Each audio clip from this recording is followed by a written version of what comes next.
नमस्कार दोस्तों। दिल की बात कार्डियोलॉजिस्ट के साथ शो में आपका स्वागत है। मैं इंजीनियर अजय कुमार ठाकुर। आज हम लोग बात करेंगे दिल से जुड़ी उन सभी बातों के बारे में जो एक सामान्य लोगों को जानना जरूरी है, चाहे उनकी उम्र 30 साल हो या 60 साल हो, या वो हाउसवाइफ हो या कोई प्रोफेशन में हो। ये आज हम उन सारी बातों के बारे में जानेंगे एक विशेषज्ञ कार्डियोलॉजिस्ट से, जो एक सामान्य लोगों को जानने की ज़रूरत है। हमारे साथ आज हमारे गेस्ट हैं पूर्वांचल के मशहूर डॉक्टर, फिजिशियन, वरिष्ठ कार्डियोलॉजिस्ट डॉक्टर अवधेश कुमार सिंह, जो लगभग 40 सालों से अपनी कार्डियोलॉजी में सेवाएं दे रहे हैं और अपने विद्वता से लगभग लाखों लोगों को स्वस्थ कर चुके हैं और लाखों लोग इनसे गाइडेंस पाके एक स्वस्थ ज़िंदगी जी रहे हैं। आज हम लोग इस पॉडकास्ट के माध्यम से कार्डियोलॉजी से जुड़ी उन सारे सवालों से पर्दा उठाएंगे जो लोगों को गुमराह किए हुए हैं, चाहे एंजियोप्लास्टी हो या एंजियोग्राफी हो। इसका इम्पोर्टेंस कब है, क्या है, कब हम लोगों को ओपन हार्ट सर्जरी की तरफ जाना चाहिए, कब एक हम लोकल डॉक्टर से मिलना चाहिए, इस चीज़ का इम्पोर्टेंस क्या है, सारी चीज़ों से आज पर्दा उठेगी। बस आप लोग हमसे जुड़े रहें, हमसे अब ये लास्ट तक अपने पॉडकास्ट के साथ हमसे जुड़े रहें। धन्यवाद। आइए हम लोग अपने डॉक्टर साहब को वेलकम करते हैं अपने शो में। डॉक्टर साहब, आपका स्वागत है। नमस्ते। जी नमस्कार। नमस्कार। हम लोगों के बहुत सारे क्वेश्चन हैं जो एक बीइंग एन इंजीनियर हम एक बहुत सारे हॉस्पिटल से जुड़े हुए हैं। वहाँ पे हम बहुत सारे पेशेंटों से मिलते हैं, उनका इंटरव्यू करते हैं। उसमें हम ऐसे ऐसे क्वेश्चन देखते हैं कि लोग जैसे लगता है कि लोगों के पास जानकारी नहीं है, जिसके कारण से उनको हार्ट अटैक आ गया। तो सर, शुरुआत हम इस क्वेश्चन से करना चाहते हैं कि जैसे भगवान हम लोगों को हृदय दिए, आँख दिए, बहुत फेफड़ा दिए, सारे अंग दिए, किडनी, सब बहुत सारे अंग हैं, लेकिन कहीं ना कहीं हम लोग उसकी इम्पोर्टेंस से, उसके देखभाल से उतनी जानकारी हम लोगों को नहीं मिल पाती है। तो सर, इस पॉडकास्ट के माध्यम से हम चाह रहे हैं कि आप अपने थोड़े से ज्ञान जनता को प्रदान करें कि अ, हृदय का हमारे शरीर में क्या इम्पोर्टेंस है और उसको हम लोग कैसे स्वस्थ रख सकते हैं। प्लीज़ डॉक्टर साहब। बहुत बहुत धन्यवाद। आपका यह क्वेश्चन बहुत ही जोरदार है। और हृदय तो एक ऐसा जीवंत अंग है जी जो मानव शरीर का केंद्र है। रादर हृदय पर ही सब चीजें बेस्ड हैं, चाहे ब्रेन हो, चाहे शरीर के अंदर के जितने भी वाइटल्स ऑर्गन्स हो, किडनी हो गए, लीवर हो गए, पूरी बॉडी की सप्लाई और उसका प्यूरिफिकेशन सब हृदय करता है। हृदय एक अंग ही नहीं है, एक इससे इमोशंस भी जुड़े हुए हैं। जैसे इमोशंस ऑफ लव, आप दिल दे देते हैं।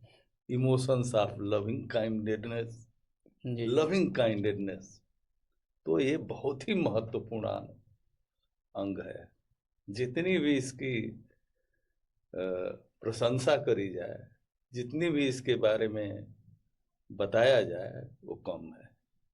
दुनिया में रिसर्च हो रहे हैं, अध्ययन हो रहे हैं, लाखों इंजीनियर, साइंटिस्ट और मेडिकल साइंटिस्ट इस पर लगे हुए हैं, कवि अपनी कविताओं में लगे हुए हैं। तो ये बहुत ही महत्वपूर्ण अंग है। बस, धन्यवाद। सर, ये आजकल के परिवेश में जो हम लोग एक बहुत ही भयावह, लोग जैसे सुनते हैं हार्ट अटैक, अगर किसी के मुंह से सुन लेते हैं हार्ट अटैक तो लोग सदमे में आ जाते हैं।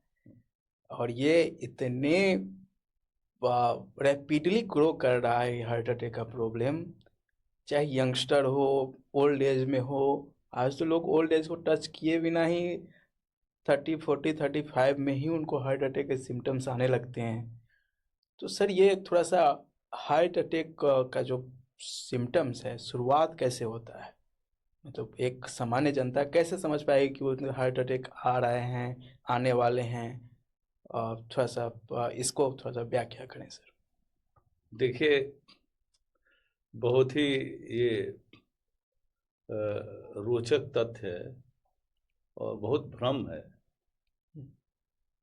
हृदय को लेके। कभी कभार लोग कहते हैं कि गैस सीने पर चढ़ गया, उसको गैस समझते हैं। तमाम पॉपुलेशन में, तमाम लोगों में, आम लोगों में, अरे हमें गैस चढ़ गया है। तो यूजुअली अगर आपकी उम्र 25-30 साल से ऊपर है तो ठीक है, गैस की अपनी प्रॉब्लम है, उसके तमाम कारण हैं।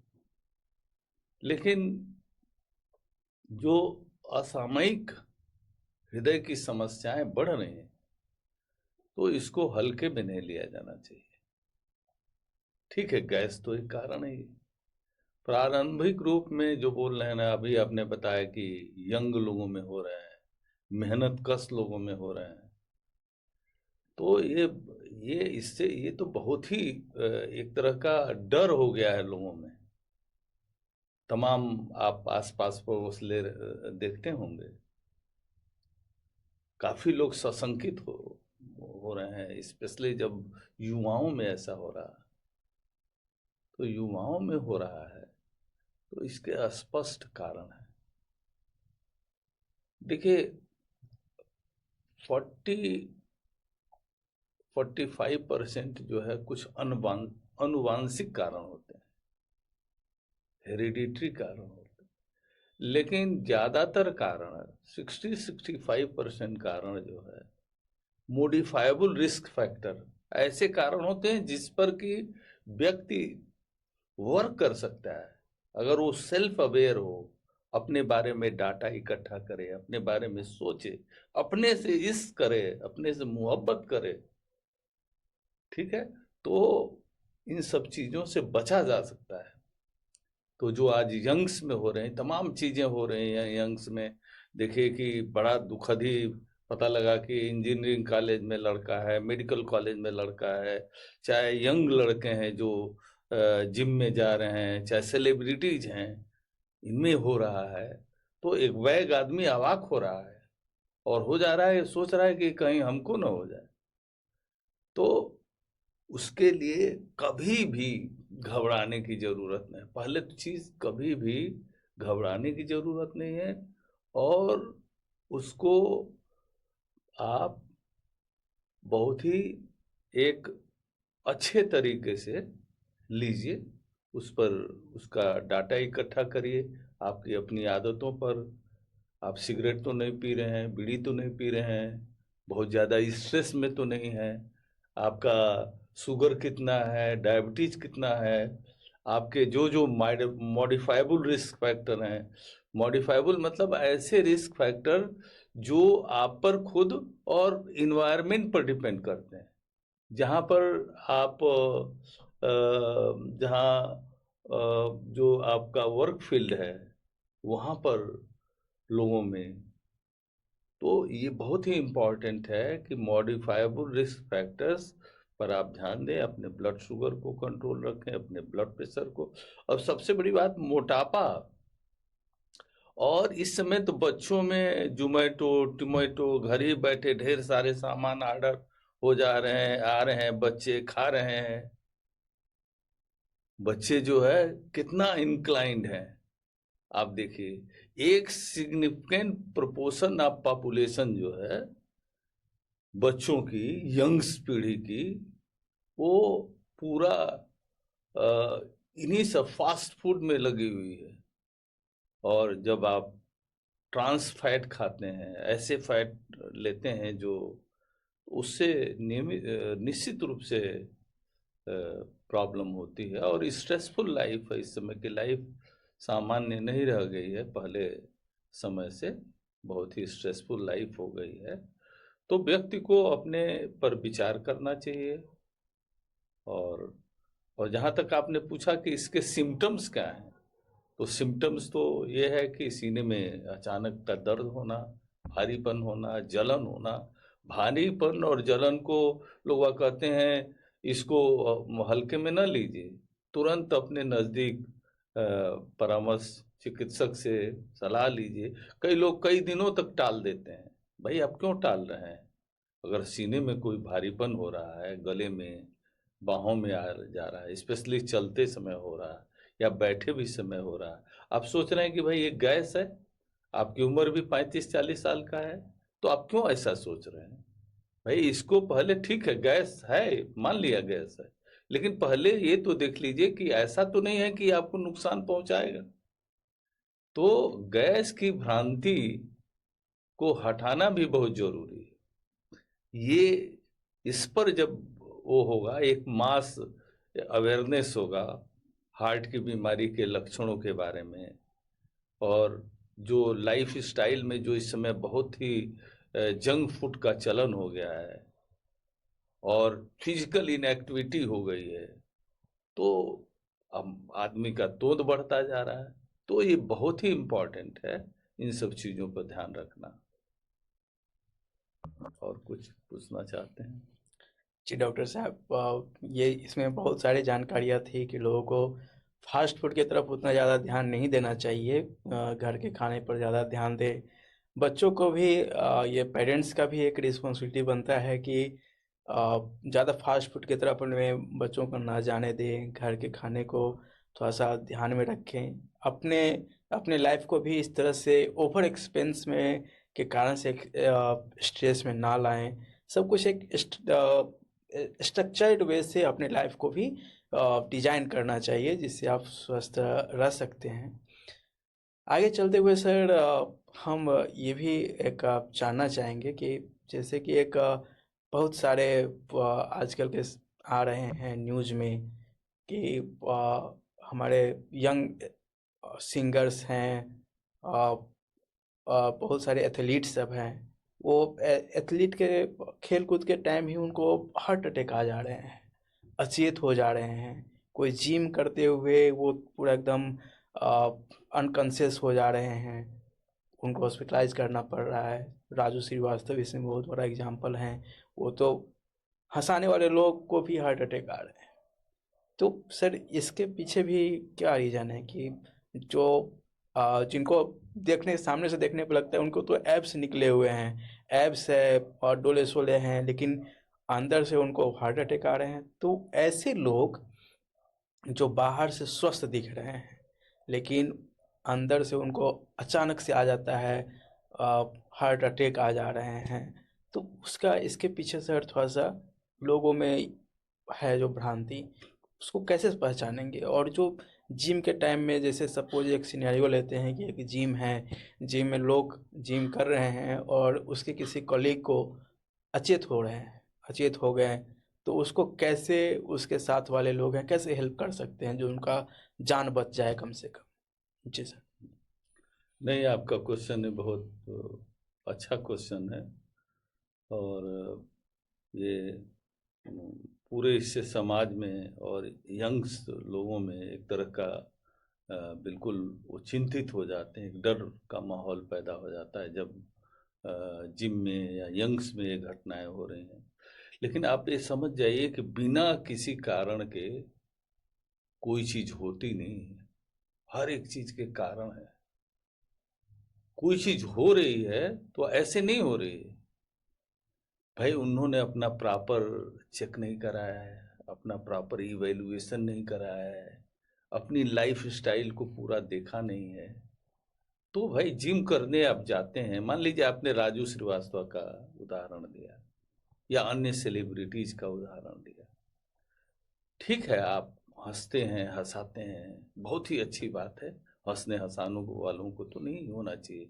लेकिन जो भी व्यक्ति 40-45 साल से ज़्यादा ऊपर का हो गया है, तो उसको तो अपना फिजिकल फिटनेस और पूरी अपने टेस्ट करानी चाहिए। मेडिकल साइंस नियमित टेस्ट की बात करता है, तो जो कुछ इम्पॉर्टेंट टेस्ट होते हैं, आप अपने नज़दीक के डॉक्टर से, फिजिशियन से सलाह लीजिए।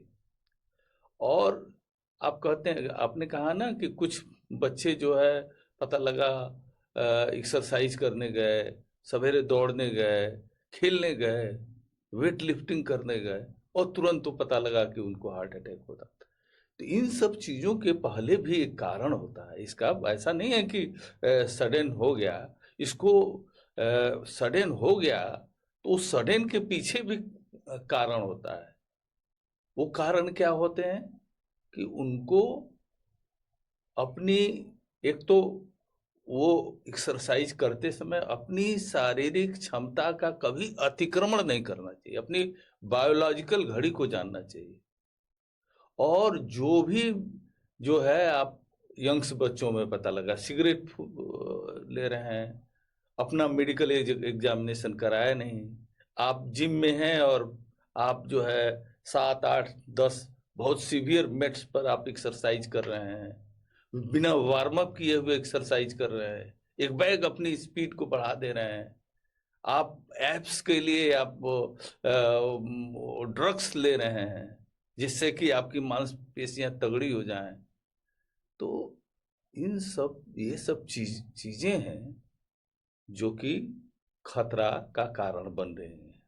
अगर आप नियमित रूप से जो भी अगर एक करने वाले हैं, अपना लिपिड प्रोफाइल, SGOT, SGPT और कार्डियक मार्कर्स, HSCRP, अन्य कुछ ऐसे जांचें हैं जो आपका लोकल फिजिशियन या कार्डियोलॉजिस्ट आपको बताएगा कि इन जांचों को नियमित रूप से आप करिए। इन्फ्लुएंजा की वैक्सीन्स लगानी चाहिए, वैक्सीन से बहुत कम हो जाते हैं या अटैक के चांसेज वगैरह। अभी समय देखिए, वायरल फीवर फैला हुआ है, 15-15 दिन, 20-20 दिन तक खांसते हैं। गाइडलाइंस आ रही है कि भाई यंग्स लोगों से ही आपको इन्फ्लुएंजा वैक्सीन साल भर में लेनी चाहिए।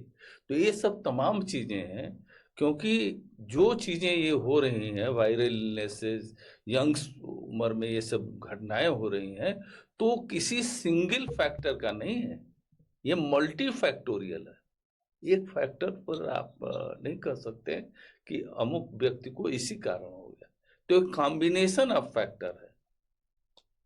आप तो कह रहे हैं ना, और पूरा सभी लोग कहते हैं, सभी एजुकेटर, सभी लाइफ स्टाइल जो भी प्रोपोगेट कर रहे हैं समाज में, इसकी वो कर रहे हैं, सभी बोलते हैं कि भाई अपना एक्सरसाइज खूब करो, आप अपना बेली पर संतुलित करो, गुस्सा न करो। ये कहना तो आसान है, हाँ फास्ट फूड न खाओ, लेकिन देखिए इस समय बच्चों में तो आप रोक भी नहीं सकते हैं। जिंदगी मस्ती की है, मस्त मस्त रहना सभी लोग चाहते हैं, खाएंगे भी। अरे भाई ठीक है, खाइए, लेकिन अपने दिल का अपना ख्याल करिए, अपने से प्रेम करिए, अपने से लव करिए। अपने से लव करेंगे, भाई आप जिम में जा रहे हैं तो जिम में जाइए, आप कहीं भी कोई सीवियर वो कर रहे हैं तो उसके पहले टेस्ट कराइए, उसके पहले जानिए कि आपके रिस्क क्या है। तो जब रिस्क जानेंगे तो इन सब चीजों को कम किया जा सकता है। पॉज कर सकते हैं क्या? पॉज नहीं होगा, बोलते रहिए, बंद हो जाएगा। ओके, थैंक यू डॉक्टर साहब। अब हम एक जो बहुत ही इम्पोर्टेंट सवाल है, जो आज के समय में इंडिया एक ऐसा प्रतीत हो रहा है कि मैं एक जर्नल पढ़ रहा था कार्डियोलॉजी के बारे में कि लगभग 30% जनता है जो कार्डियोलॉजी के बहुत ज़्यादा वर्ज पे खड़ी है कि या तो उनको आज हुआ कि कल हुआ वाला सिचुएशन है। तो सर ऐसा सिचुएशन है, इसमें आपको एक जो कॉमन जनता है जो उसको कैसे गाइड करना चाहेंगे कि उसको कैसे एक रेगुलर मार्गदर्शन मिलता रहे सर इसके बारे में आप थोड़ा सा लोगों को गाइडेंस करें। देखिए, बड़ी ही ये चिंता की बात है कि अपने देश में मोटापा, ब्लड शुगर, हार्ट की बीमारी, हार्ट अटैक, ब्लड प्रेशर और स्ट्रेस एक महामारी के रूप में फैल रहा है। आप मोटापा के बारे में देख के आपको हैरत होगी। हमारी पॉपुलेशन राउंड अबाउट 1.5 बिलियन होने जा रही है। एडल्ट पॉपुलेशन करीब 1 बिलियन होगी। 1 बिलियन यानी 100 करोड़ में 35 करोड़ के आसपास मोटे लोग हो रहे हैं, जिनका कि तोद एब्डोमिनल ओबेसिटी है। ये इंडियन सब कॉन्टिनेंट में, साउथ ईस्ट एशिया में इसका एक genetic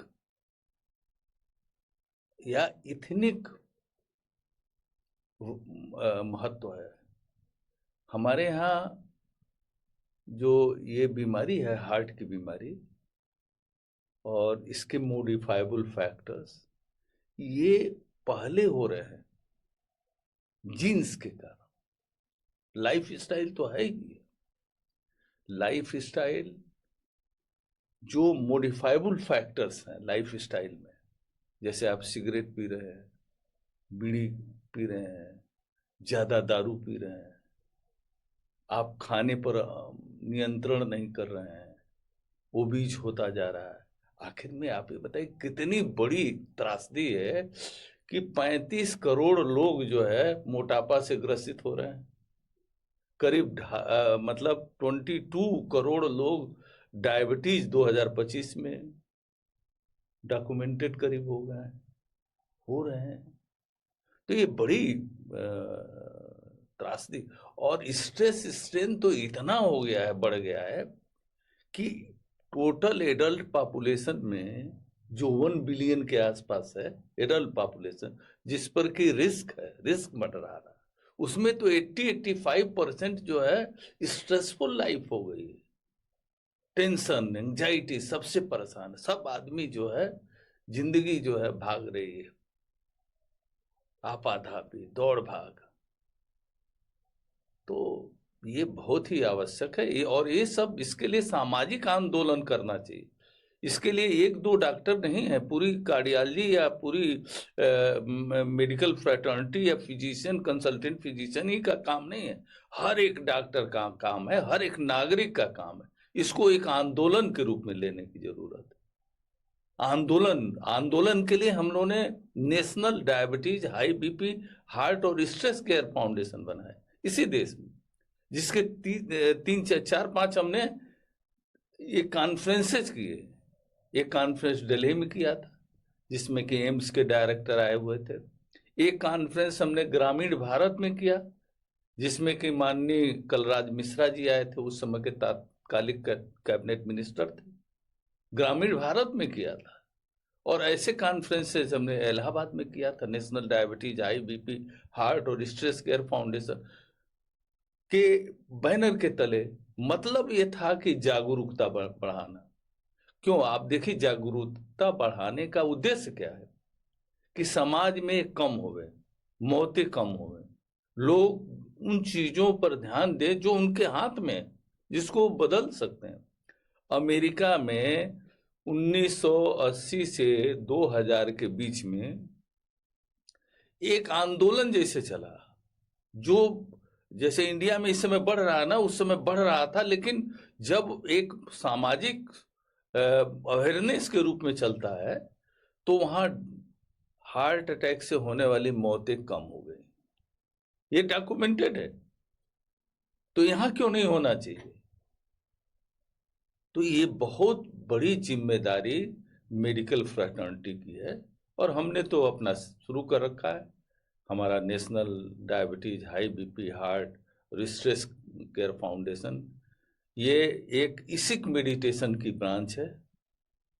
international society for self improvement, meditation and complete health नामक एक संस्था है जो इसिक मेडिटेशन चलाती है, इसिक मेडिटेशन के बारे में जागरूक करती है।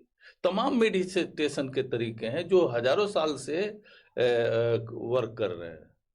तो आप मेडिटेशन करिए ना करिए ये तो आप पर है, लेकिन कम से कम जैसे विपस्सना है, इसिक है, अन्य मेडिटेशन है, बहुत अच्छे हैं। तो वो कम से कम आपको गाइड तो करते हैं, देखो भाई कम से कम अपना अपने से तो इस करो, अपने से तो प्यार करो। अपने से प्यार करोगे तो पता तो लगेगा क्या क्या अंदर इसमें जा रहा है, क्या इस भेजे में जा रहा है, दिमाग के में क्या जा रहा है, तुम कहाँ जा रहे हो, तुम्हारे बच्चे कहाँ जा रहे हैं, किस तरह की डाइट ले रहे हो, किस तरह का व्यसन में इन्वॉल्व हो। तो इस तरह से इसको एक सामाजिक आंदोलन बनाने की जरूरत है। और सामाजिक आंदोलन मतलब जागरूक लोगों द्वारा ही होगा, जागरूक नागरिकों के द्वारा होगा। इसमें आपकी हमारी सबकी भागीदारी होनी चाहिए। हम लोगों से तो जो बन रहा है कर ही रहे हैं। धन्यवाद। प्यारे भाइयों, जैसा सर ने बताया कि उनकी एक संस्था है जहाँ पे आप जुड़ सकते हैं और वहाँ से आप एक स्वस्थ लाइफ जीने के लिए जो भी मार्गदर्शन है वहाँ से आप प्राप्त कर सकते हैं। asic.org के नाम से एक वेबसाइट है और वहाँ से आप लाइफ को लीड करने से जुड़ी जो जानकारियाँ हैं, जैसे कि आपको कोई ऐसा डायबिटीज है या हाई बीपी हो गया है या हाइपरटेंशन के शिकार हैं या हृदय से जुड़ी बीमारियां हैं, तो इसमें क्या बेस्ट पॉसिबल गाइडेंस है वहाँ पर उपलब्ध है। आप विजिट कर सकते हैं उस वेबसाइट को। आगे हम लोग बात करते हुए सर बढ़ना चाहते हैं कि एक जो बहुत ही भयावह सिचुएशन आती है, जो एक खुशी के साथ एक गम का भी माहौल लेके आती है, जो जैसे एक कोई किसी भी फैमिली में एक बच्चों का होना, बच्चे का पैदा होना उस फैमिली के लिए सबसे बड़ी उपलब्धि होती है और खुशी का माहौल होता है। लेकिन उसी दरमियान जब पता चलता है कि बच्चे के सीने में छेद है, तो यह जितनी खुशी होती है उतनी ही गम लेके आती है। तो ये जो बच्चों में, जन्मजात बच्चे में जो एक ये प्रॉब्लम आ रही है, तो सर इसके पीछे क्या कारण है सर? ये जन्मजात होना, मतलब लोग तो समझ में आता है कि बड़े हुए तो उनका लाइफ स्टाइल खराब हुआ, जन्मजात बच्चे में सर कैसे लाइफ स्टाइल खराब हुआ? तो इसका थोड़ा सा लोगों में जानकारी हमको लगता है कमी है कि उसको कैसे टैकल करना चाहिए। Please sir. नहीं, बहुत ही इम्पोर्टेंट और बहुत ही अच्छा क्वेश्चन है आपका। देखिए, जब गर्भधारण होता है, प्रेगनेंसी होती है, तो पहले 4 से 8 हफ्ते में, पहले दूसरे महीने तक, 2.5 महीने तक कर सकते हैं, सब अंदर के वाइटल सार्गन, अंग प्रत्यंग का डेवलपमेंट होता है। और ये बहुत ही इम्पोर्टेंट चीज होता है। उस समय आप देखिए गांव में तमाम महिलाएं हैं, तमाम लोग हैं, उनको कुछ जानकारी ही नहीं है, कुछ कोई भी चीज हुई दवा ले लिया। स्पेशली इस यंग पॉपुलेशन में जो महिलाएं हैं, गर्भवती हो रही हैं, उनको दवाइयों लेने के पहले बहुत ही अपने लेडीज डॉक्टर से, अपने फिजिशियन से, क्वालिफाइड डॉक्टर से इसको समझना चाहिए कि दवा लेवें या न लेवें। तमाम अन्य भी चीजें हैं, कई सिगरेट पीना है, कई बीड़ी पीना है, कई कुपोषण जैसी बीमारियां हो जाती हैं, ये भी कारण होता है। अब तमाम तो जीन्स से होता है। तो लेकिन इस समय मॉडर्न साइंस ने ऐसे उपाय किए हुए हैं, इतने एडवांस्ड अल्ट्रासाउंड मशीनें हैं, जिससे कि आपको 8 हफ्ते के अंदर ये पता लग जाएगा कि इसको क्या हार्ट की बीमारी है, इसकी क्या कंजेनिटल एनोमलीज है। तो पूरा जीवन उस बच्चे का, मान लीजिए कि आपने टेस्ट नहीं कराया, अच्छे सोनोलॉजिस्ट से जो फीटल अल्ट्रासाउंड में एक्सपर्ट है और उससे नहीं ये कराए, तो ये तो आपकी गलती हुई ना। उसको संसार में आपने आने दिया, तो संसार में आने दिया। एक बार जो जन्मजात बीमारियां जो ये होती है, कंजेनिटल हार्ट डिजीज जो जिसको बोला जाता है, तो ये जीन से रिलेटेड है, तमाम जेनेटिक फैक्टर्स हैं। और जैसा कि मैंने बताया कि कुछ ये ड्रग्स है, इन्फेक्शन है, रूबेला जैसे इन्फेक्शन से हो जाता है। तो प्रॉपर इसकी वैक्सीनेशन और माँ का पूरा ख्याल होना चाहिए, घर के लोगों को ख्याल करना चाहिए, सहयोग करना चाहिए। ये बहुत जरूरी है इन बीमारियों के रोकथाम में। सो डॉक्टर साहब के बातों से पता चला कि जैसे गर्भावस्था के दौरान लोगों को एक ये एक जितना इम्पोर्टेंट ये 9 महीने का पीरियड होता है कि उसमें एक बच्चे की माँ का जब तक ख्याल नहीं रखा जाएगा तब तक एक स्वस्थ बच्चे का आगमन नहीं हो सकता है। तो एक उनका समय पर जांच होना चाहिए, उनको अच्छे से टेक केयर होना चाहिए, उनको भरपूर पोषक तत्व प्रदान किए जाने चाहिए गर्भावस्था के दौरान। और पहले महीने से लेके पहले सप्ताह से लेके जो 40वें सप्ताह तक होता है, तो उतने तक हम एक रेगुलर एक गायनोकोलॉजिस्ट से संपर्क करना चाहिए और उनको समय समय पर टेक केयर करते रहना चाहिए, उनका जो भी पोषक तत्व है वो देते रहना चाहिए। फिर यही एक तरीका है जो एक स्वस्थ बच्चे को जन्म दिया जा सकता है।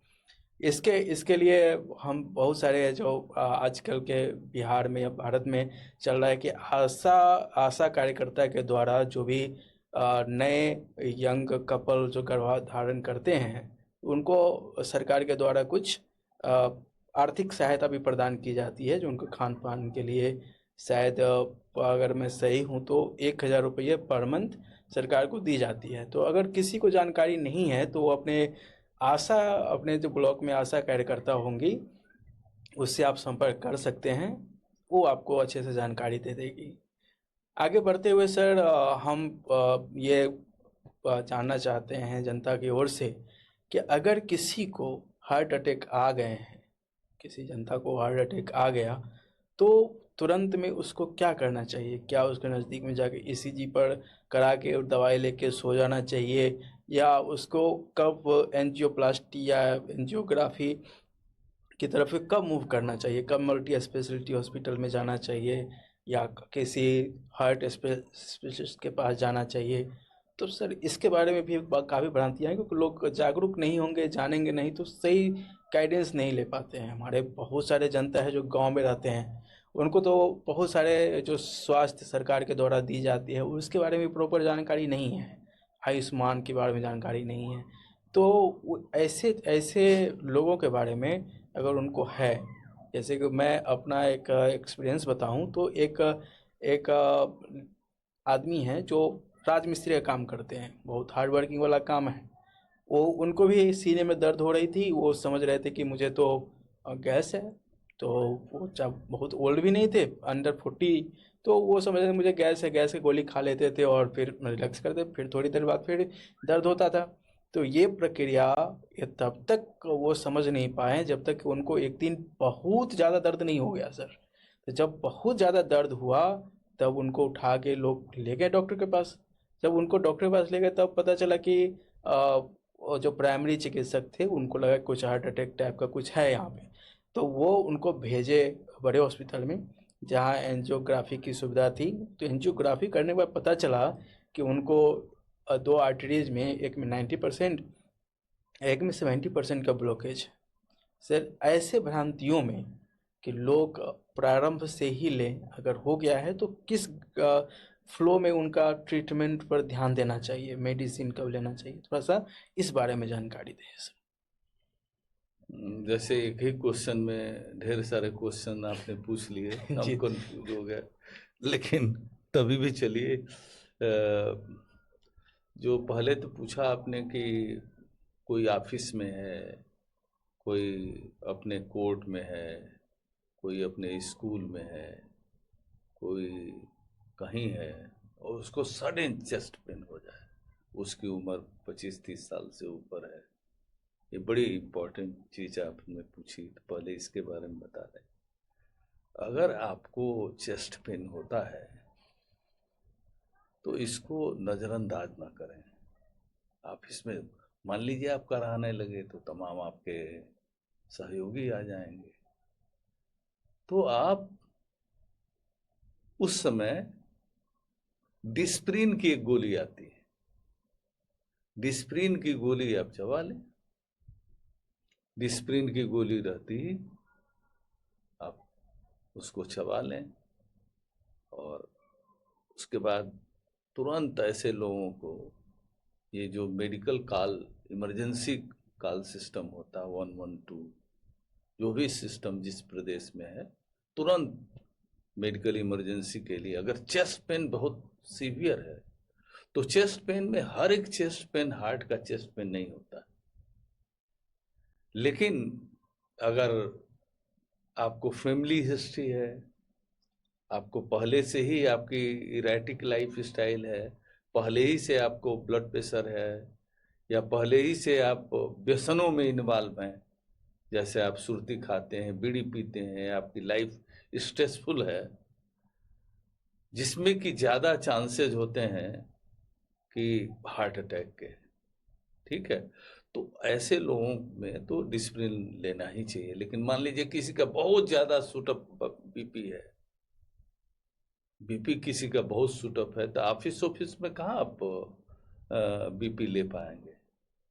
और शूटअप होने में कभी कभी एओर्टिक डिसेक्शन हो जाता है, अन्य चीज़ें होती हैं जिसमें डिस्प्रिन कंट्रा इंडिकेटेड है। लेकिन ज़्यादातर लोगों में अगर ये दिया जाए तो एक प्रारंभिक बहुत मदद होती है, क्लॉट वो हो जाता है, घुल जाता है, और उसके बाद आप इमरजेंसी सिस्टम में जाइए और डॉक्टरी सलाह लीजिए। ये ज़्यादा है, तुरंत डॉक्टरी सलाह लेना चाहिए, तुरंत ईसीजी कराना चाहिए, तुरंत कार्डियक ट्रोपोनिन कराना चाहिए, वो होना चाहिए। और वंस हॉस्पिटल में पहुंचेंगे तो वहाँ इन्वेस्टिगेशन प्रोसेस सब शुरू हो जाएंगे, तो उससे पता लग जाएगा, तो आपको हॉस्पिटल पहुंचने में कम टाइम लगेगा। और जैसे कि आपने बताया कि गरीब आदमी जो खेत में काम कर रहा है, तो खेत में काम कर रहा है, वैसे खेत में काम करने वालों को होता भी नहीं है। लेकिन मान लीजिए वो खूब दारू पीता है, मान लीजिए वो खूब बीड़ी खींचता है, सुरती खूब खाता है, और पता लगा मीट मांस बहुत खाता है, चर्बी बहुत खाता है, चौराहे का अकौड़ी पकौड़ी में ज़्यादा वो है, तो उसके अलावा भाई बेरोजगार है, उसको टेंशन तो है ही है अपने जीवन का।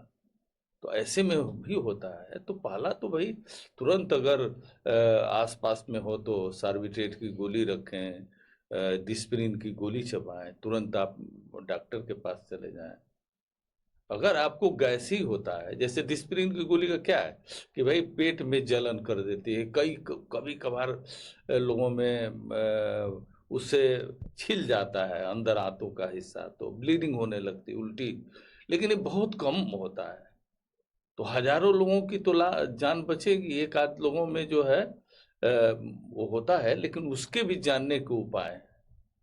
ठीक है, आप पहले से मान लीजिए कि आप गैस्ट्रिक अल्सर के मरीज हैं, पहले से आपको गैस्ट्राइटिस है, अंदर आपको सोरनेस हो जाती है, पहले से मान लीजिए कि आपको एसिडिटी रहती है, तो उसमें तो ये है कि आप इमरजेंसी में पहुंचे, वहाँ डॉक्टरी आपकी जांच होगी और आवश्यक आपको ट्रीटमेंट प्रोवाइड होगा।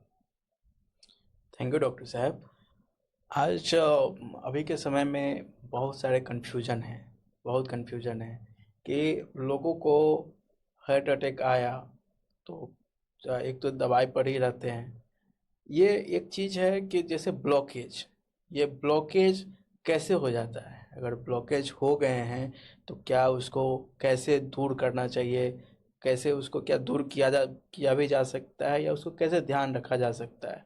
जैसे लोग अगर एंजियोप्लास्टी की तरफ जाते हैं जिसमें स्टेंटिंग लगता है, तो अगर कोई स्टेंटिंग के हो गया है उसको, तो क्या उसका ब्लॉकेज हमेशा के लिए ख़त्म हो गया, या थोड़ा सा इसके बारे में मुझे बहुत भ्रांतियां हैं कि लोग समझते हैं कि एक बार स्टेंटिंग हो गई तो मतलब उसका पूरा अब उसको हार्ट अटैक नहीं आने वाला, या उसका क्या थोड़ा सा इसके ऊपर से ही पर्दा उठना चाहिए सर आज। नहीं, ये जो सर हार्ट अटैक क्यों होता है? सर एक मिनट भैया, ये रुकिए ना थोड़ा। जैसा कि डॉक्टर साहब एक बहुत ही फेमस सिचुएशन आ जाता है, बहुत लोग भ्रांति में रहते हैं कि अगर मुझे अ, सबसे पहले तो मैं आपसे ये जानना चाहूँगा कि ये ब्लॉकेज होते हैं ना, ब्लॉकेज होते आखिर क्यों हैं? अगर ब्लॉकेज हो गए तो क्या ब्लॉकेज हट भी सकता है नेचुरली, या खाना पीना से, एक्सरसाइज से, या हट भी सकते हैं या नहीं हट सकते हैं? अगर ब्लॉकेज हो गए तो लोग एंजियोप्लास्टी करवाते हैं, स्टेंटिंग करवाते हैं। तो स्टेंटिंग करवाना क्या इस ब्लॉकेज से छुटकारा पाना होता है, या उसके बाद कभी हार्ट अटैक नहीं हो सकता है? लोगों में बहुत प्रकार के, कभी भी 30%, 40%, 80%, 90% होते हैं। तो कब किसको क्या स्टेप्स लेना चाहिए, कब मेडिसिन पर रहना चाहिए, कब एंजियोप्लास्टी करवाना चाहिए, कब उनको ओपन हार्ट सर्जरी की तरफ जाना चाहिए, कब पेस मेकर लगवाना चाहिए? तो चूँकि यही सब तो एक हमारे देश में लोग एक्सेस में हैं, तो थोड़ा सा आप इसके बारे में भी लोगों को जानकारी दीजिए सर। नहीं, ये ब्लॉकेज जो होते हैं, आपने बहुत अच्छा क्वेश्चन पूछा। ब्लॉकेज जो होते हैं ये एक दिन में ब्लॉकेज नहीं होते हैं। जी। आपके जो हेरिडिटरी फैक्टर होते हैं जी। और जो मॉडिफाइबल रिस्क फैक्टर होते हैं, हम्म। जैसे अनकंट्रोल्ड डायबिटीज हो गया, अनकंट्रोल्ड हाइपरटेंशन हो गया, ज़्यादा स्ट्रेसफुल लाइफ हो गई है, लिपिड एबनॉर्मेलिटीज हो गई है, आपने ब्लड टेस्ट नहीं कराया है, लिपिड देखा नहीं, एलडीएल देखा नहीं, आपने इन्फ्लेमेटरी मार्कर्स देखे नहीं, तो धीरे धीरे ये अंदर वाल के अंदर जो है ये प्लाक बनना शुरू हो जाते हैं। तो प्लाक बनना शुरू हो जाते हैं तो ये एक प्रक्रिया शुरू से ही, एथेरोस्क्लेरोसिस की प्रक्रिया जो होती है बहुत पहले से शुरू हो जाती है, अर्ली लाइफ से शुरू हो जाती है। समझ रहे हैं? किसी में ज़्यादा तेजी से होती है, किसी में कम तेजी से होती है। अब ब्लॉक बन गया, ब्लॉक तो एक नॉर्मल कोर्स में जैसे जैसे उम्र बढ़ती है तो कुछ नसों में सिकुड़न होगी, आपका शरीर है, शरीर में हम लोग के चेंजेज हो रहे हैं। मान लीजिए आपका शरीर 5 साल पहले कुछ था, इस समय कुछ है, तो उसी तरह से अंदर भी सिस्टम में, ये तो सब डायनेमिक सिस्टम है ना, सब एक स्थिर तो होता नहीं है। तो ब्लॉक बनते हैं 30%, 40%, 50%, 60%, नहीं बने। कई लोग जो विजिलेंट हैं, जिन्होंने अपने मॉडिफाइबल फैक्टर्स को, अन्य चीज़ों को कंट्रोल कर रखा है, अब ब्लॉक बन गया, आपको ब्लॉक बन गया और सिम्टम्स आने लगे, जैसे हार्ट अटैक के सिम्टम्स आने लगे। हार्ट अटैक और एंजाइना, इसमें भी दो चीज़ें होती है, क्रॉनिक स्टेबल एंजाइना और एक हार्ट अटैक। तो क्रॉनिक स्टेबल एंजाइना उस चीज़ को बोलते हैं कि हमारा एंजाइना का मतलब है सीने में दर्द, दर्द, भारीपन, या इसमें तनाव हो, या जकड़न हो, ये बाँह तक जाए या हाथों में जाए, समझ रहे हैं ना, जो चलने पर ज़्यादा हो जाए, इवन रेस्ट में भी हो सकता है। उसकी तो ग्रेडिंग है ना, जो बहुत ज़्यादा सीवियर बीमारी होगी तो रेस्ट में भी हो जाएगा। लेकिन अगर जो चलने पर होता है, जैसे ज़्यादातर लोगों में तो चलने पर भी हो जाता है, कई लोगों में तो सडन होता है, तो सडन वो हार्ट अटैक होता है। तो एंजाइना जो चलने पर होता है, एक्सर्शन पर होता है, उसको स्टेबल, और जिसका पैटर्न स्टेबल होता है तो उसको स्टेबल एंजाइना बोलते हैं। और जिसका पैटर्न बिल्कुल अनस्टेबल हो जाता है, बैठे यहीं पर हो जाएगा, थोड़ा चलेंगे तो हो जाएगा, उसकी फ्रीक्वेंसी, उसका ड्यूरेशन चेस्ट पेन का या दबाव का बढ़ेगा। तो ये सब अलग अलग क्लिनिकल एंटिटीज होती हैं। तो सबसे पहले वो आप पूछ रहे थे कि क्या ये अस्थाई होता है, क्या ये जो बन जाता है? दुनिया में कोई चीज अस्थाई नहीं होता है, परिवर्तन संसार का नियम है। तो बिल्कुल सही अंदर सर। प्लाक भी जो है परिवर्तन होते रहते हैं। अब तो तमाम प्लाक मॉडिफाइंग ड्रग्स आ रहे हैं, तमाम आपके लाइफ स्टाइल इंटरवेंशंस हो रहे हैं, लाइफ स्टाइल मॉडिफिकेशंस हैं। तो व्यक्ति को बहुत घबराने की ज़रूरत नहीं है। अगर आपको सिम्टम हुआ, डॉक्टर ने आपको एंजियोग्राफी एडवाइस करी तो बिल्कुल एडवाइस करिए। लेकिन एक चीज़ बहुत ध्यान देने की बात, अगर आपको स्टेबल एंजाइना है और 1-2 किलोमीटर चले जाते हैं तो लोग कहते हैं, और एंजियोग्राफी हुई, आपने करा लिया, उसमें 40% ब्लॉक है, 50% ब्लॉक है, तो आप क्यों कराएंगे स्टेंटिंग? पहले तो ये भी होना चाहिए ना कि स्टेंटिंग किस में होना चाहिए, पीसीआई किस में होना चाहिए, किस में ऑपरेशन होना चाहिए। बिल्कुल सही तो अगर भाई पूरी पॉपुलेशन में ये डिजीज है, ढेर सारी डिजीज है, तो सबको जो, जैसे ट्रेंड नहीं होना चाहिए कि सबको जो है स्टेंटिंग ही लगाना चाहिए, स्टेंटिंग एक फैशन हो जाए, पीसीआई एक फैशन हो जाए, मतलब परक्यूटेनियस इंटरवेंशन जो भी होते हैं। तो इसमें यह है कि उसका एक ये है कि अगर आपकी एंजियोग्राफी हुई, सीटी एंजियोग्राफी हुई या कोरोनरी एंजियोग्राफी हुई और आपको सिम्टम्स हैं, और आपका सिंगल वेसल डिजीज है, डबल वेसल डिजीज है, कई वेसल्स में डिजीज है, ट्रिपल वेसल डिजीज है, तो अगर आपका क्रिटिकल बोलते हैं कि 70% से ज्यादा हो, समझ रहे हैं ना, तो क्रिटिकल बोलते हैं इवन आपका 70% से ज्यादा हो और स्टेबल डिजीज है और आप 1 किलोमीटर तक चल लेते हैं, तो आपको कोई मेडिकल थेरेपी से ही काम चल सकता है। ये देखा गया है कि मेडिकल थेरेपी, स्टेंटिंग और सीएबीजी की लाइफ लॉन्गेविटी में, तीनों इंटरवेंशन से व्यक्ति के लॉन्गेविटी में कोई फर्क नहीं पड़ता है। जी समझ रहे हैं ना, स्टेबल डिजीज जी लॉन्गेविटी प्रभावित नहीं होती है, लाइफ थोड़ा सा जरूर बेहतर हो जाता है इंटरवेंशन वगैरह के बाद।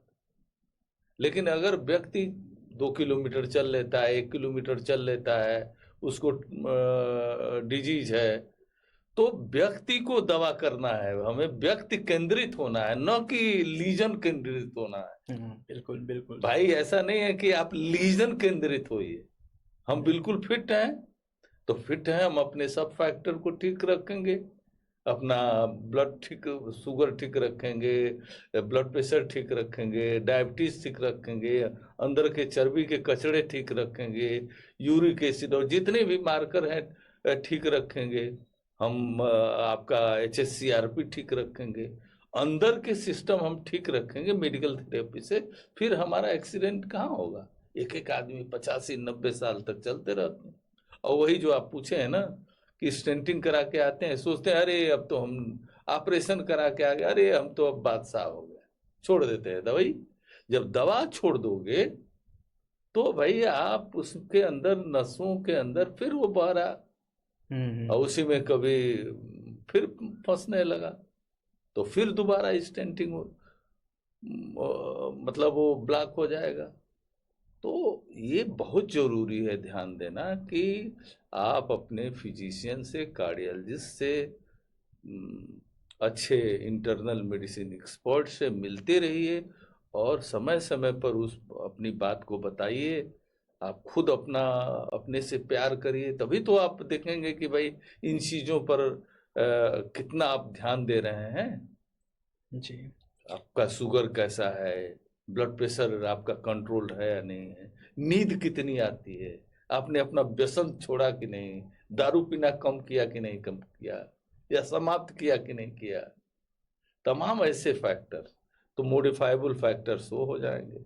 और हमको मरीज ठीक करना है, हमको लीजन नहीं ठीक करना। हमारा लीजन है और हम बिल्कुल फिट है, तो हमें लीजन से मतलब है, ठीक है, तो उसके बारे में हाँ ये जरूर है, अगर लीजन है और वो ये बताया जाता है लेफ्ट मेन लीजन है, तब तो आपको जो है वो कराना ही होगा, स्टेंटिंग या बाईपास वगैरह जो है आपको कराना है। लेफ्ट इंटीरियर डिसेंडिंग आर्टरी में प्रोक्सिमल कुछ ऐसे टेक्निकल सरकमस्टांसेज हैं जिसमें कि आपको स्टेंटिंग कराना पड़ता है या करना चाहिए।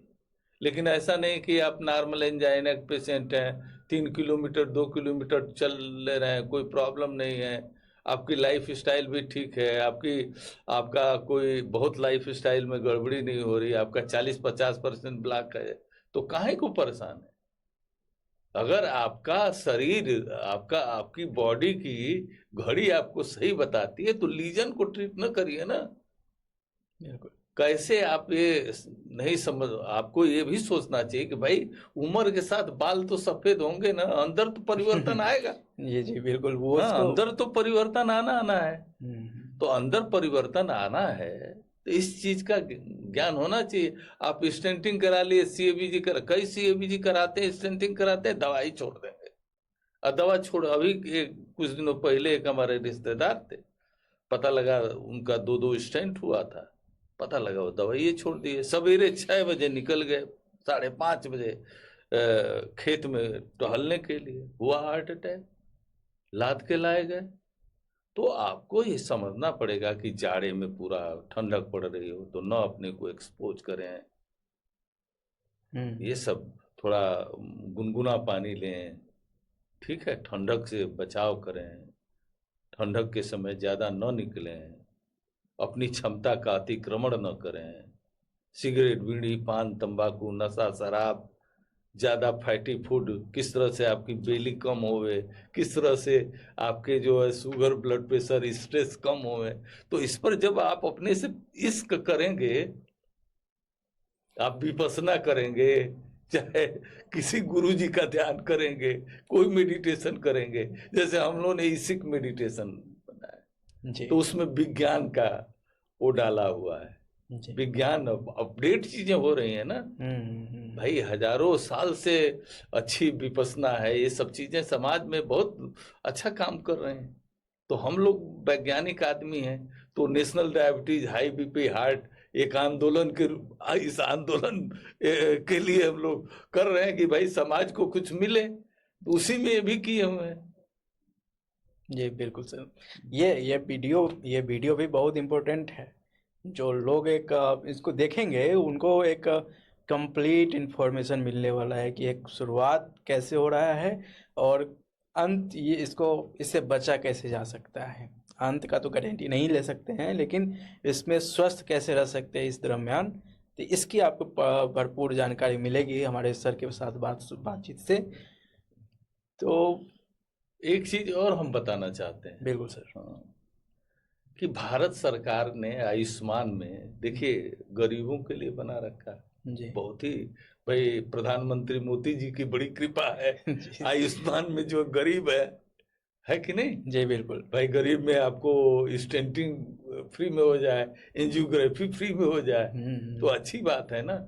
लेकिन उनको, गरीबों को ये मदद मिल रही है या नहीं मिल रही है, आपका लोअर ब्यूरोक्रेटिक सिस्टम क्या कर रहा है, ये बहुत जरूरी है देखने की। जी, लोगों में ब्यूरोक्रेटिक हर्डल्स, अरे अभी आधार ही कार्ड में क्या क्या हो रहा है, बड़ी जो है वो है गरीब। पता लगा कि समाज के जो लोअर तबका है, जिनको भी ये हो रहा है, उनको भी तो ये फायदा सरकार की तरफ से जाना चाहिए। और सरकार के तरफ तो छोड़ दीजिए, एक तो जन आंदोलन होना चाहिए डॉक्टरी विभाग के तरफ से, हम लोगों की तरफ से। ये जैसे अमेरिका में हुआ 1980 से 2000 के बीच में, कि नहीं, हार्ट की बीमारी को परास्त करना है, तो हम लोगों को भी national diabetes, high BP, heart और स्ट्रेस केयर फाउंडेशन हमने बनाया है, 4 बार कॉन्फ्रेंस कर लिए।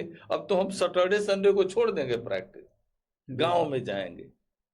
बहुत दिन हो गया, 71 साल 70 साल उम्र हो गई, चला जाए, दिया जाए लोगों में, एक आंदोलन बनाया जाए। तो अब लोगों को आंदोलन बनाने की जरूरत है। हम तो अपने national diabetes, high BP, heart में कोई सरकारी वो भी नहीं करते हैं कि अब अनुदान भी नहीं करते, 2 पैसा जो भी आता है अपने मदद से करते हैं। बिल्कुल सर। भाई भाई अब हम लोग ऊपर सरकने वाले हैं। तो ये है कि जीवन का पार्ट जो है भाई अच्छा काम कर लिया जाए देश के प्रति, इंसानियत के प्रति। हार्ट तो मोहब्बत का आर्गन है, मोहब्बत फैलाइए ना। मोहब्बत फैलाएंगे, मोहब्बत अपने से करेंगे, समाज से करेंगे तो मस्ती ही मस्ती है। हमारी भी मस्ती, आपकी भी मस्ती। बिल्कुल सर, हाँ बिल्कुल। ये सर इसके बढ़ते हुए, जैसे कि आपने बताया, बहुत आयुष्मान के बारे में भी लोग आम जनता के बहुत ही कम इसकी जानकारी है कि उसके प्रति लोग जाके एक बड़े अस्पताल में जहाँ पर आयुष्मान से इनेबल हॉस्पिटल हो, तो वहाँ पर वो जाके अपना आयुष्मान कार्ड दिखा के इलाज करवा सकते हैं कि उनको एंजियोप्लास्टी है या नहीं है, इसका एंजियोग्राफी के माध्यम से करवा सकते हैं। आगे सर, इसके जो पीछे आप शुरुआत में भी बताए थे कि मोटापा, शुगर, हाइपरटेंशन, डायबिटीज, तो ये सब जो बहुत इम्पोर्टेंट फैक्टर हैं जिससे ये हार्ट डिजीज़ को पैदा करती है। सर ये डायबिटीज़ है, अगर किसी को अर्ली एज में है या कभी भी है, तो चूँकि एक डायबिटीज़ के साथ एक बहुत बड़ा रिस्क है कि ये इसके सिम्टम्स बहुत देर बाद दिखते हैं। तो क्या लोगों को एक रेगुलर चेकअप का भी आदत डालवाना चाहिए? जैसे बहुत सारे हमारे टीपीए प्लान होते हैं, जैसे हेल्थ इंश्योरेंस जो प्रोवाइड करते हैं यूजुअली जो कंपनियां, वो उसके माध्यम से भी लोगों को जोड़ना चाहिए हेल्थ इंश्योरेंस से भी, कि उसके माध्यम से बहुत सारे फ्री ईयरली चेकअप का भी देते हैं वो लोग। तो उससे भी जुड़ना चाहिए और उससे भी हेल्थ चेकअप करवाना चाहिए। उससे एक क्या सलाह देते हैं सर कि अगर किसी को डायबिटीज हुआ है तो वो अपने अपने आप को कैसे रख रखाव करे, या मोटापा है तो कितना % मोटापे के बाद उसको एकदम कॉन्शियस हो जाना चाहिए? तो थोड़ा सा इस बारे में भी एक जब भी आपका तोंद जो है भारतीय समाज का जी अभिन्न अंग है, जी तोंद अगर आपका थोड़ा सा भी बढ़ रहा है और आपको स्पेशली आपके मदर फादर शुगर के मरीज रहे हैं, तो आपको तो भाई आपकी अलर्टनेस तो पहले ही से हो जानी चाहिए। आपके मदर फादर शुगर के मरीज रहे, इसका मतलब हेरिडिटरी भी प्ले कर रहा है। 40-45% का हेरिडिटरी पार्ट हो गया। जी और ये सब चीजें आप गड़बड़ कर रहे हैं भाई, आप जंक फूड के तरफ जा रहे हैं। हाँ? जितना जो है जोमेटो टोमेटो, अब देखिए घर में हम लोग बैठे रहते हैं तब तक बच्चे ऑर्डर कर देते हैं, आ जाता है सामान, फिर खींच के खाइए। अब खींच के खाएंगे तो पेट बढ़ेगा ही, और यही हो रहा बच्चों में। इस समय चाइल्डहुड ओबेसिटी जो है बहुत भयानक रूप से बढ़ रही है। तो इसके खिलाफ मास मूवमेंट चलाने की जरूरत है अजय जी। जी और आप भी जब साथ आएंगे, समझ जाइए, आप भी योगदान देंगे। हर एक नागरिक का कर्तव्य, हर एक इंसान का कर्तव्य, ये इंसानियत की सेवा है। जी बिल्कुल सही सर। समझ रहे हैं ना? तो इसलिए ये सरकार ही के हाथ में नहीं, सबके जो भी बुद्धिजीवी हैं, जो भी अपने को स्वस्थ नागरिक समझते हैं, उनकी जिम्मेदारी है। राष्ट्र का कितने बिलियन जो है बचत होगा अगर ये बीमारियां थोड़ी कम होने लगे। इस समय जो बढ़ रहा है, जैसे अमेरिकन ने कंट्रोल कर लिया, तो हम भारतीय क्यों पीछे रहेंगे? नहीं, हम भारतीय तो उनसे आगे हैं सर। हम लोग भी बहुत हाँ बहुत सारे कंट्रोल किए, एड्स कंट्रोल किए, उसके बाद हाँ बिल्कुल, इसको भी हम लोग बिल्कुल करेंगे। जी बिल्कुल। भारत माता का जयकारा करते हुए, वंदे मातरम करते हुए इसको बिल्कुल करेंगे। जी और हर एक फील्ड में जो है करेंगे। और अपने में सबसे ज्यादा जरूरी है, अपने में खान पान, रहन सहन, बोल चाल, हाँ, एक्सरसाइज, व्यायाम, सब में संतुलन, सोच में, दृष्टि में, जबान में, हाँ, भाव भंगिमा में, इमोशंस में, तो इस पर भी कुछ संतुलन करने की जरूरत। संतुलन ही तो क्रक्स है ना मेडिकल साइंस। हम लोग कुछ नहीं करते, जब असंतुलित हो जाता है तो बीमारी हो जाता है, डिस ईज हो जाता है। ईज आपका गया, संतुलन बिगड़ा, ईज गया। ये आप अजय जी, आपने बहुत अब इम्पोर्टेंट क्वेश्चन पूछा, थैंक यू सर। बहुत ही। ये अब हम लोग थोड़ा सा इसको अब अंतिम पड़ाव की तरफ बढ़ रहे हैं, और अंत में डॉक्टर साहब से ये जानना चाहेंगे कि एज ए होल, मतलब एक लास्ट लाइन जो एक सामान्य जनता को ध्यान में 24 घंटा रखना चाहिए, अगर उसको कार्डियोलॉजी कार्डिक प्रॉब्लम है या नहीं है, फैमिली में कुछ था या नहीं था, लेकिन एक जानकारी होना आपके लिए ही नहीं, आप हो सकता है कि आप एक स्पॉट पर खड़े हों, आपको पता है कि हमको कब सीपीआर किसी को देना चाहिए, आपको पता होना चाहिए कि सीपीआर एक्चुअली देते किसको है, कब इसको हार्ट अटैक आए हैं या कार्डिक अरेस्ट है। ये भी दो अलग अलग चीज़ है कि एक कार्डिक अरेस्ट, और थोड़ा सा सर इसके बारे में रिक्वेस्ट है कि कार्डिक अरेस्ट और हार्ट अटैक, इस दोनों को भी थोड़ा सा जाते जाते कन्फ्यूजन दूर कर दिया जाए, और इस दोनों चीज़ को पहचाना कैसे कैसे जा सकता है, और दोनों का शायद ट्रीटमेंट भी अलग है, कि जैसे हार्ट अटैक का तुरंत इमरजेंसी में भर्ती होना है, और कार्डिक अरेस्ट हुआ कि तुरंत सीपीआर दो या इलेक्ट्रिक शॉक दो। तो सर इसके बारे में भी थोड़ा सा जानकारी नहीं, दिया बहुत ही जोरदार, बहुत ही इम्पोर्टेंट क्वेश्चन है। जी। देखिए, दोनों अलग अलग एंटिटी हैं, और कार्डियक अरेस्ट और हार्ट अटैक जो वेसल्स होती हैं, जो शरीर में जो वेसल्स होती हैं, हार्ट में जो वेसल्स होती हैं, वो जब ब्लॉक करती हैं तो हार्ट अटैक होता है, जैसा कि अभी डिस्कशन के दौरान।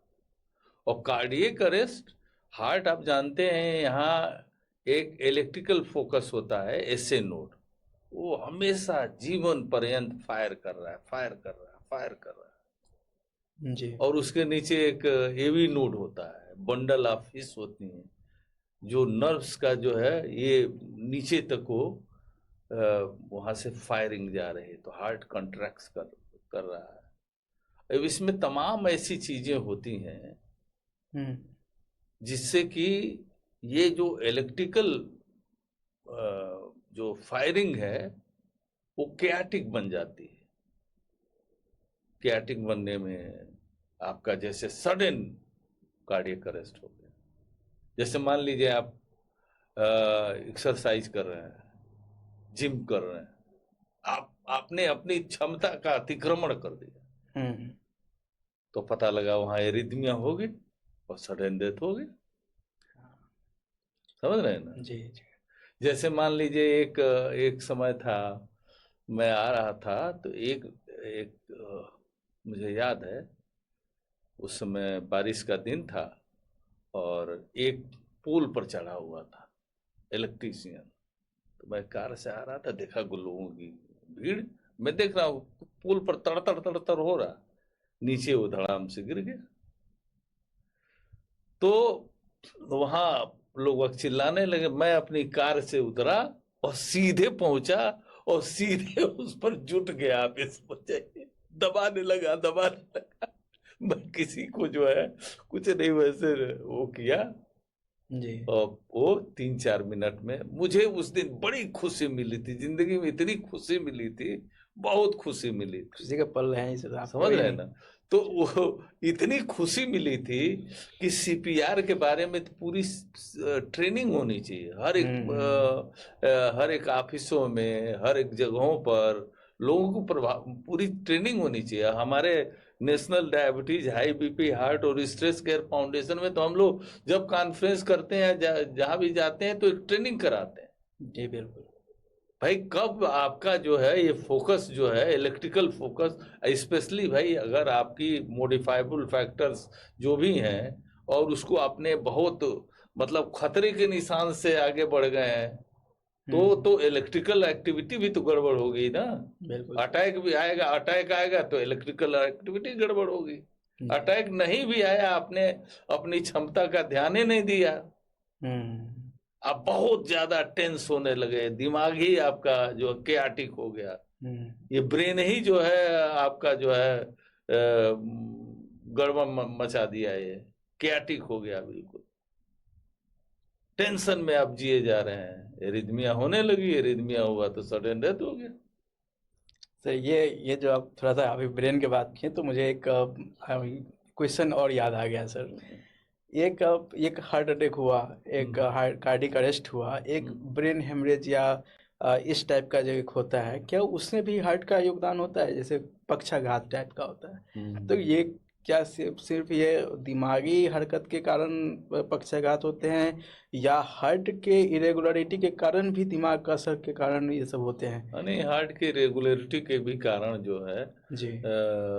हार्ट में थक्का जम गया, मान लीजिए स्टोनोसिस रही, डिटैच होकर ब्रेन में चला गया तो वहाँ पक्षाघात हो जाता है। मान लीजिए बहुत हाई बीपी हो गया, आदमी ध्यान नहीं दे रहा है, जाड़े में एक बैग रात को शूटअप कर गया, चाहे किसी भी समय शूटअप कर गया, ब्रेन की नस जो है या तो ब्लॉक होती, जब शूटअप करता है तो ब्रेन की नस फट जाती है, हाँ, और फट होके आपको ब्रेन हेमरेज हो जाता है, और ब्रेन हेमरेज होने के बाद आपका पक्षाघात होने ब्रेन हेमरेज होने के बाद आपकी जान खतरे में, तुरंत बेहोश हो गए, पक्षाघात भी हो जाएगा, क्या क्या नहीं होगा, जी। तो जान खतरे में आ गई। थैंक यू डॉक्टर साहब, ये सारी जानकारियाँ प्रदान करने के लिए। मुझे ऐसा फील हो रहा है कि ये सब जन कल्याण के लिए बहुत ही काम आने वाले हैं। और सर, इस उम्र में भी इतने जोश के साथ प्रेजेंट होने के लिए लोगों में हम ऐसा मैं भी एक इलेक्ट्रिक फील कर रहा हूँ सर, आपकी बातों से सुन के मुझे भी ऐसा लग रहा है, और शायद हमारी जनता भी इससे कनेक्ट हो पाएगी। और जिनको भी इस तरह से प्रॉब्लम है, कृपया इन सब बातों को आप अक्षर से फॉलो नहीं करें, अपने नज़दीकी विशेषज्ञ से संपर्क करें। किसी भी कारण से खुद से मेडिकेशन नहीं करें। गूगल सर्च पर उतना ज़्यादा डिपेंडेंट नहीं रहें। आजकल तो चैट जीपीटी भी आ गए हैं जो अपने आप में सब कुछ है, इंजीनियर भी है, डॉक्टर भी है, इलेक्ट्रिशियन भी है। तो उस सारे चीज़ों को हटा के आप किसी भी सिचुएशन के हेल्थ प्रॉब्लम के लिए नज़दीकी डॉक्टर से संपर्क करें, और उन्हीं की सलाह से ही आप मेडिकेशन लें, क्योंकि आपकी जान बहुत इम्पोर्टेंट है। और एक बार जाने के बाद आपके फैमिली पर, जो आपके डिसेंडेंट हैं, आपके बच्चे हैं, उस पर जो असर पड़ते हैं वो बयान नहीं किए जा सकते। तो आपसे ये गुजारिश है कि आप किसी भी किन्हीं की बातों को, या गूगल का हो या चैट जीपीटी का हो या इस तरह के जो भी एआई है, या आप कहीं पढ़े हो पेपर में, तो उन सब बातों को आप बिना डॉक्टर कंसल्टेशन के फॉलो ना करें। धन्यवाद। थैंक यू डॉक्टर साहब। Thank you.